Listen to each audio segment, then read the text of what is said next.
Hi, I'm Dr. Jeff Fearon. I'm director of the Craniofacial Center here at Medical City Dallas. And I thought I'd start off by telling you a little bit about Apert syndrome.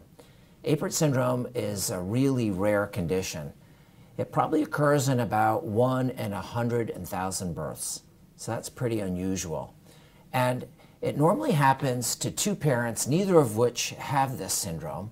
And in the process of taking the genes from the mother and the father and bringing them together, there can be changes in those genes at different places. And if there is a small, tiny change in just one of two genes, a baby's born with Apert syndrome.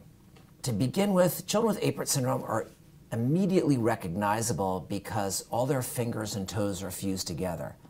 And although this sounds unusual, in fact, all babies, when they're growing up inside the mother's womb, have their fingers and toes fused together, but then a signal is sent which separates the fingers and toes. In Apert syndrome, that signal is not sent, so the fingers and toes are fused together. This condition also involves fusion of the skull bones. The skull is not a solid bowl of bone, but they're different bones, and where the bones come together, those joints are called sutures. And in children with Apert syndrome, some of those sutures are fused shut. The result is, as the brain is growing, it can't push the skull in certain directions, so the skull shape looks very different. And over time, pressure can build up inside the skull, so we have to make the skull larger. Apert syndrome also involves fusion of sutures of the midface, which is from the top of the nose to the teeth. And so this whole upper area doesn't grow as big. So depending upon how severely affected the midface is, some children need help just to breathe at night. There are also problems that can occur inside the brain.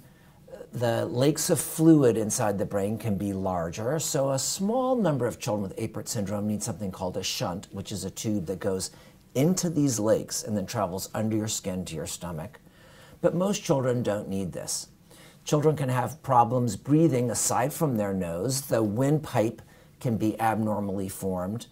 And then, as I mentioned, the fingers and toes are fused shut. So there are a lot of different things going on for children with Apert syndrome. So how do we take care of kids that have this condition? It really requires a whole team of experts coming together to provide the safest and best care for Apert syndrome. We have noticed that many children who start their care at other centers, some of which are very good centers, but maybe don't have a special expertise or they don't see a lot of Apert syndrome. Children with Apert syndrome can get many operations, too many of them. Our center here in Dallas is probably the busiest center in the world for taking care of children that have unusual craniofacial syndromes. The center was started over 30 years ago and has slowly been growing over this time. We treat children from all across the United States, and in the last 2 years have treated children from over 20 different countries.